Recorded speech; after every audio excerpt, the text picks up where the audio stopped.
इदानीं यावत् अस्माभिः शिशुपालवधं महाकाव्यस्य प्रथमसर्गस्य 17 श्लोकाः पठिताः आसन्। अद्य पुनः अष्टादशतमः श्लोकः अस्माभिः पठ्यते। तदर्थं भवतां समेषामपि स्वागतमस्ति। इदानीं अनुक्षणमेव शीघ्रमेव भवतां पुरतः श्लोकः आगमिष्यति। शीघ्रमेव इदानीमेव भवतां पुरतः श्लोकः आगमिष्यति। अयं वर्तते श्लोकः भवतां पुरतः वर्तते। वारद्वयं यथा प्रतिदिनं भवति तथा वारद्वयम् उच्चारणं करिष्यामि। अनन्तरम् अग्रे पदच्छेदः, अन्वयः, शब्दार्थः, सामान्य अर्थश्च अवगमिष्यामः। अस्मिन् श्लोके किं कथितं? नारदस्य हस्ते कमण्डलुः आसीत्। कमण्डलु इति जलपात्रं भवति। यः यत् पात्रं ऋषीणां तपस्विनां हस्ते भवति, कमण्डलु इति भवति जलपात्रं। नारदस्य हस्ते आसीत्। ततः जलं स्वीकृत्य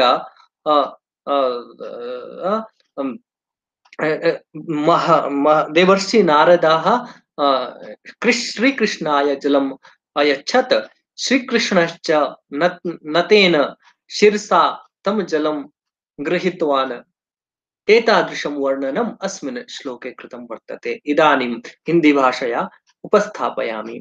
इस श्लोक में क्या वर्णन है कि जो नारद मुनि है उनके हाथ में कमंडलू है, जिसमें कि उन्होंने सभी तीर्थों का पानी ला रखा है। पवित्र जल सभी तीर्थों से ला रखा है और उस जल के द्वारा उन्होंने क्या किया, उस जल के द्वारा वह जल नारद जी ने भगवान श्री कृष्ण को दिया और भगवान श्री कृष्ण ने सिर को झुकाकर उस पानी को ग्रहण किया। ऐसा वर्णन इस श्लोक में किया गया है। एक बार फिर से सुन लीजिए। कमंडलू, कई तीर्थों का जो जल नारद जी के कमंडलू में है, उससे जल निकालकर नारद जी ने भगवान श्री कृष्ण को दिया और भगवान श्री कृष्ण ने सिर झुकाकर वह जल ग्रहण किया। इस प्रकार का वर्णन इस श्लोक में है। तो अब इसका उच्चारण मैं करूंगा 2 बार, तो उसके बाद आगे चलते हैं। अशेष तीर्थोपहृता कमंडलोर निधाय पाणा ऋषिणा व्युदीरिता अघौघ विध्वंस विधौ पटीयसिर न तेन मूर्ध्ना हरिरग्रहीदप। पुनः श्रूयताम्। अशेष तीर्थोपहृता कमण्डलोर निधाय पाणावृषिणाभ्युदीरिता अघौघ विध्वंस विधौ पटीयसिर न तेन मूर्ध्ना हरिरग्रहीदप। हरिरग्रहीर्दप। अनेन क्रमेण अस्य श्लोकस्य उच्चारणं कर्तुं शक्यते। इदानीं पदच्छेदं प्रति गच्छामः। अस्य श्लोकस्य पदच्छेदः सम्प्रति अस्माभिः क्रियते। भवतां पुरतः यत् दृश्यते तम् एकवारं पश्यन्तु। इदानीं पदच्छेदः अशेषतीर्थोपहृता। अत्र समस्तं पदं वर्तते। तर्हि भिन्नं भिन्नं कुर्मः। सर्वादौ अशेष इति अस्ति। ततः तीर्थ धन उपहृता, तीर्थ धन उपहृता, तीर्थोपहृता। अत्र गुणसन्धिर्वर्तते। तीर्थोपहृता, तीर्थेभ्यः आनीताः, एवं वक्तुं शक्यते। अशेष तीर्थोपहृता, अत्र समासः वर्तते, तस्मात् अशेष तीर्थ उपहृता। तीर्थ अग्रे उपहृता, उपहृता अग्रे अस्ति कमण्डलोः।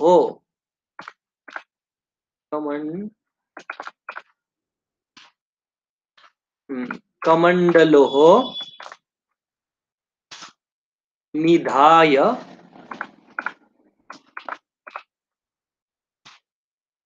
निधाय पाणौ। अत्र पश्यन्तु, अत्र वर्तते पाणावृषिणाभ्युदीरिता। अत्र अयादि संधि जाता। पाणौ सप्तमी विभक्ति एकवचनम् आसीत्, तदनन्तरम् औ आसीत्, औ स्थाने आव जाता जातं। तर्हि अग्रे ऋकारः आसीत् ऋषिणा इति जातम्। अत्र दीर्घसन्धि ऋषिणा अभ्युदीरिता अनेन क्रमेण विच्छेदः भविष्यति। तर्हि वयं कुर्मः पाणौ ऋषिणा ऋषिणा अभ्युदीरिता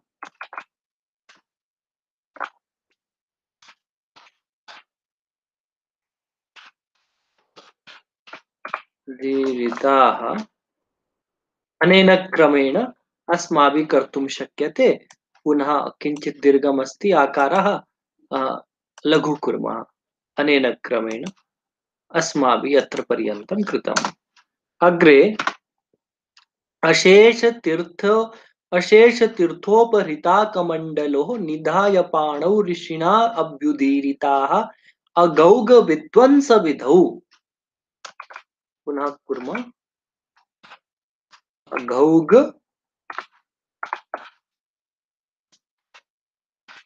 विध्वंस विधौ पटीयसिर पटीयसी पटीयसी अत्र विसर्ग पटीयसी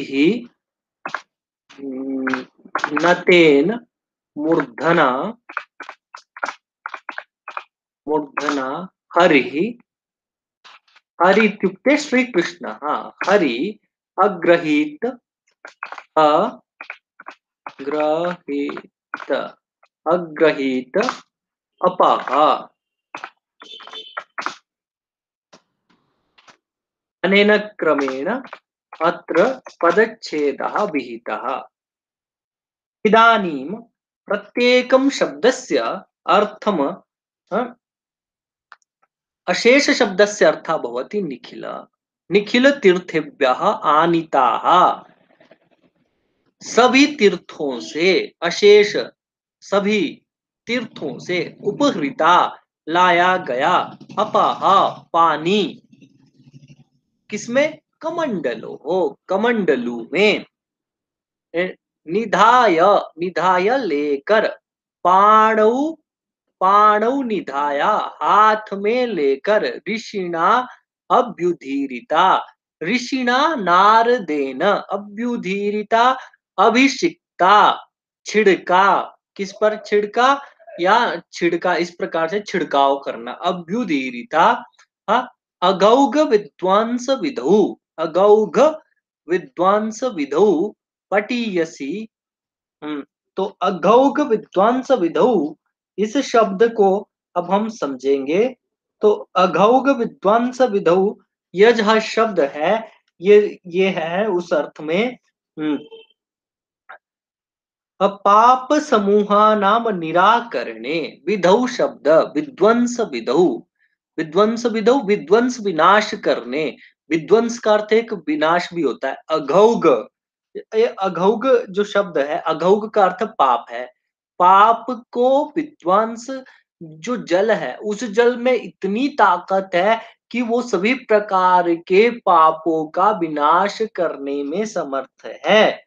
समर्थतमा ये जो पटीयसी शब्द है ये समर्थ समर्थ अर्थ में आया है। तो अघौघ सकल पापों को विध्वंस विनष्ट करने में पटीयसी शब्द का अर्थ ले लेंगे हम समर्थ।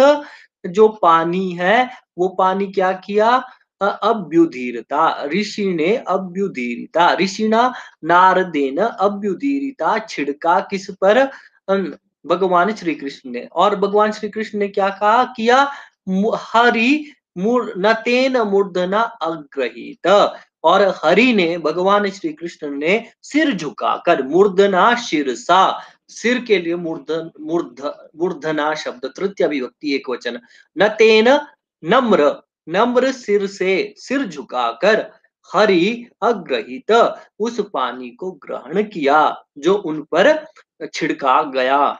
नारद जी ने जो पानी कमंडलू से निकालकर भगवान श्री कृष्ण पर छिड़का और भगवान श्री कृष्ण ने भी सिर झुकाकर उस पानी को ग्रहण किया।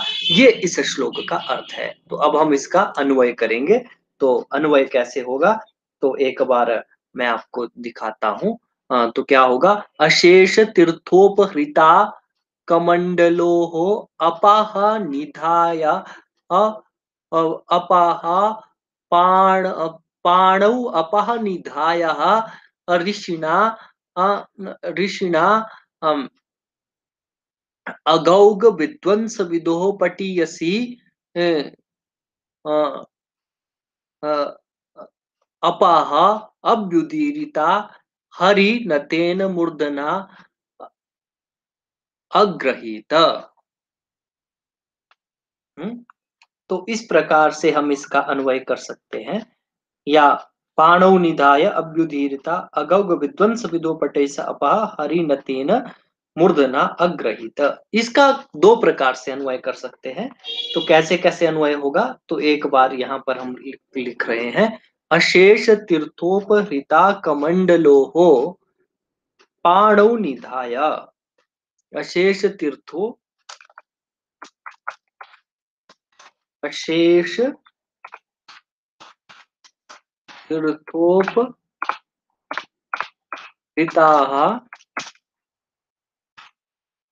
हृताः कमण्डलोः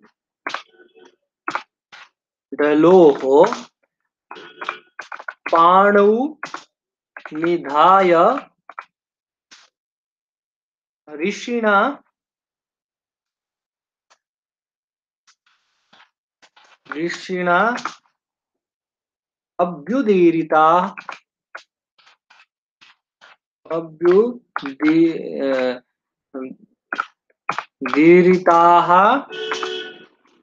अघौघ विद्वांस विधौ अघौघ विद्वंस विधौ अघौ अघौघ विध्वंस विधौ पटीयसी पटीयसी अपाः हरि नतेन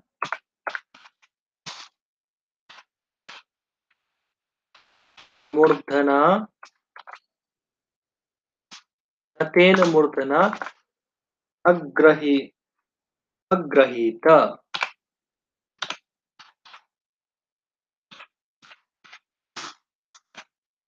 अनेन क्रमेण अन्वयाः कर्तुं शक्यते। इदानीम् अन्वयानुसारम् अर्थं पश्यामः। अशेष तीर्थोपहृता कमंडलोः, अशेष तीर्थोपहृताः अपाः।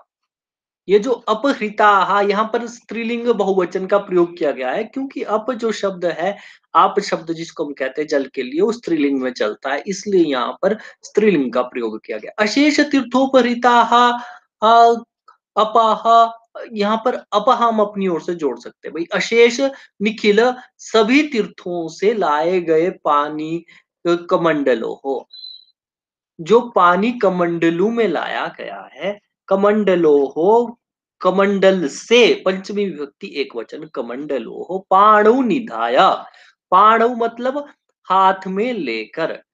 अशेष तीर्थों पर हिता कमंडलो हो, तो कमंडलो अपहृता लाया गया, अशेष सभी तीर्थों से लाया गया कमंडलू में जो पानी था, उस पानी को पाणु हाथ में निधाय लेकर ऋषिना अभ्युदीरता, ऋषि ने नारद जी ने उसको छिड़काव किया इस तरह से। अभ्युदीरिता अगौग विध्वंस विधौ पटीयसा, ये जो अगौग पाप का विध्वंस करने में कैसा है, पटीयसी समर्थ अपाहा, उस पानी को, पाप के विनाश को पाप पाप पाप का जो प्रभाव होता है, उसके को विध्वंस करने में जो पानी समर्थ है, इस उसके लिए कहा अगौग विध्वंस विधौ पटीयसी अपाहा, हरि भगवान श्री कृष्ण नतेन मूर्धना नतेन शिरसा अग्रहित स्वीकृतवान। तो भगवान श्री कृष्ण ने उस पाप को विनाश, पाप का विनाश करने वाले, पाप का विनाश करने में समर्थ जल को नतमस्तक से स्वीकार किया। अयम अर्थ अस्य श्लोकस्य वर्तते। इदानीम् अस्य श्लोकस्य शब्दार्थं वयं पश्यामः। तर्हि तदर्थं शब्दार्थं अत्र आगत्य पश्यामः। सर्वादौ यः शब्दः वर्तते, कः शब्दः? अशेषतीर्थोपहृता। इतः अपि शब्दं स्वीकर्तुं शक्नुमः, किन्तु लिखामः अशेष तीर्थोपहृता। अस्य अर्थः भवति निखिल तीर्थेभ्यः आनीताः। निखिल तीर्थेभ्यः, निखिल तीर्थेभ्यः आनीताः। अग्रे अस्ति कमण्डलोः।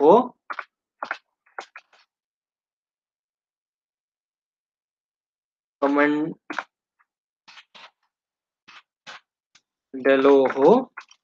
जलपात्रात्, जलपात्रात् पाणौ हस्ते निधाय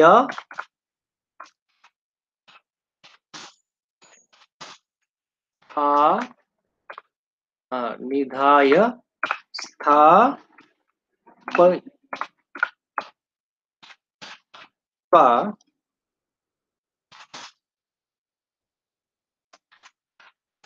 ऋषिणा नारदेन अभ्युदीरिता अभ्युदीरिताः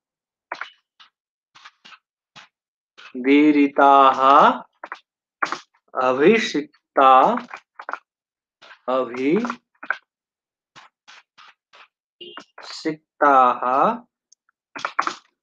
अघौघ विध्वंस विधौ, अघौघ विध्वंस विधौ पाप समूहानां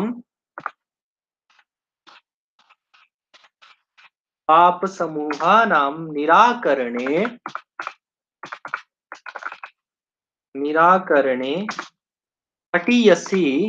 पटीयसी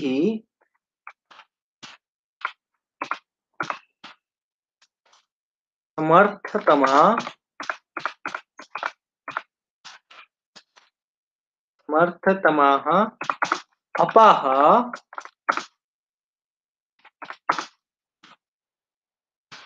जलानि हरि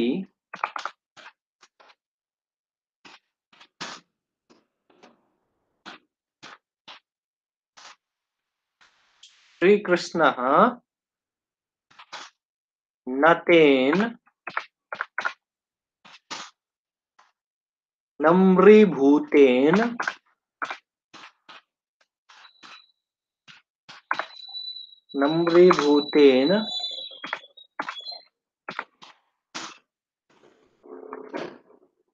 मूर्धना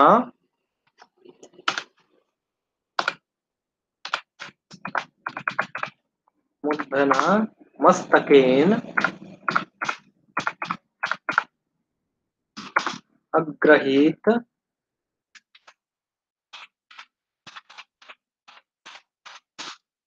स्वीचकार।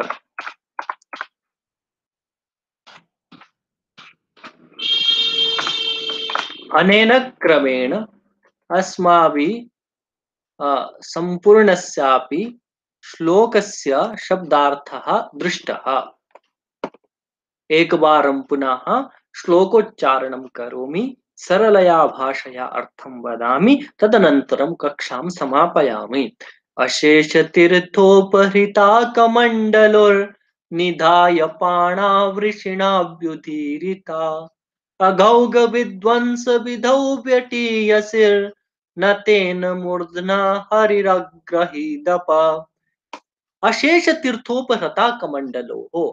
सभी तीर्थों से लाए गए जल को कमंडलू से निधाय अ, लेकर पाणौ निधाय पानी में रखकर, पानी बोले हाथ, हाथ में रखकर ऋषिणा अभ्युदीरिता, ऋषि ने, नारद ने अभिषिक्त किया। किसके ऊपर अभिषिक्त? अभिषिक्त मतलब छिड़का। किसके ऊपर छिड़काव किया? भगवान श्री कृष्ण के ऊपर छिड़काव किया। तो क्या कहा?